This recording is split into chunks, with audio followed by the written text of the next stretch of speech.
নদীবন্দর এলাকার গল্পে নির্মিত সিনেমা মাস্তুল এর মূল কাহিনী আবর্তিত হয়েছে একটি জ্বালানিবাহী তেলের ট্যাঙ্কারের বৃদ্ধ রাঁধুনি এবং বন্দর এলাকার এক পথশিশুকে ঘিরে। তাদের মনস্তাত্ত্বিক সম্পর্কের সমীকরণে পর্দায় ফুটিয়ে তোলা হয়েছে নদীবন্দরের প্রান্তিক মানুষের জীবনযাত্রা, তাদের একাকিত্ব, স্নেহ, ক্ষমতার দ্বন্দ্ব এবং সর্বোপরি বেঁচে থাকার লড়াই। গত 17 জুলাই দেশের প্রেক্ষাগৃহে মুক্তি পেয়েছে মস্কো আন্তর্জাতিক উৎসবে স্পেশাল মেনশন পুরস্কারজয়ী এই সিনেমাটি। এটি পরিচালনা করেছেন মোহাম্মদ নুরুজ্জামান। তার নির্মিত প্রথম পূর্ণদৈর্ঘ্য ছবি আম কাঁঠালের ছুটি যারা দেখেছেন তারা বেশ সহজেই এবার মাস্তুল সিনেমাটির সঙ্গে নিজেদের অনুভূতি মিলিয়ে নিতে পারবেন। রেইনবো অ্যাক্রোপ্লাস্টে অ্যাক্রিলিক এমালশন থাকায় মুছে ফেলা যায় যে কোনো দাগ সহজেই। Rainbow Paints.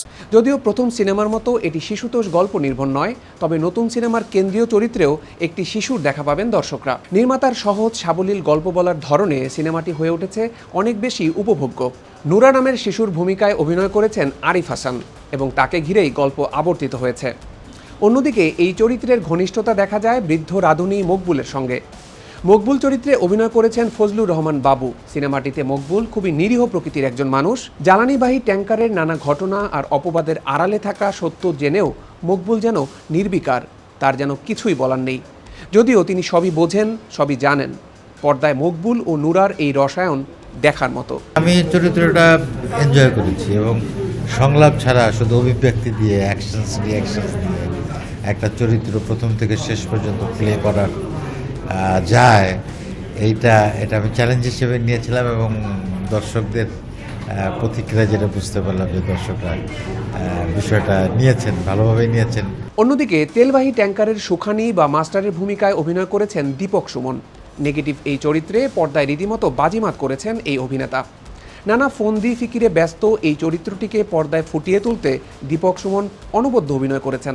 কোনো চরিত্র অভিনয় করার জন্য একজন অভিনেতা মনে হয় এই রকম জায়গায় খোঁজে যেই চরিত্রের সাথে নিজের কোনো মিল নাই, সেটা আমার ধারণা যে অভিনয় করে সেইটা করতে বেশি মজা পায়, করার জন্য বেশি উদ্গ্রীব হয়।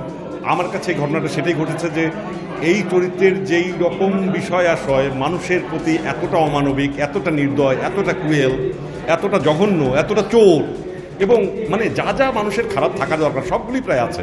কিছু ভালো লোকটা পাখি পোষে, পাখিটার প্রতি প্রচুর মায়া, মানে এইরকম বিষয় আছে কিছু কিছু। পাখিটা আটকে রাখাটাও একটা ওই ক্রুয়েলিটিরই ব্যাপার।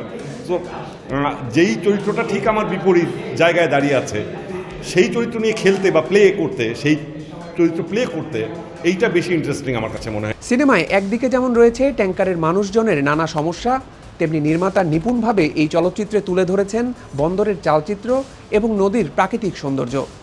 বিশেষ করে সিনেমার একটি দৃশ্যে যখন নদীতে টুকটাক পয়সা ফেলতে থাকে নুরা, সেই দৃশ্য দর্শকের সহজে ভোলার নয়।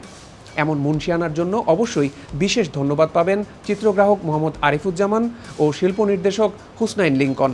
পর্দায় আরও অভিনয় করেছেন আমিনুর রহমান মুকুল, শিকদার মুকিত, শাহজাহান শোভন ও সিফাত বন্যা সহ অনেকে।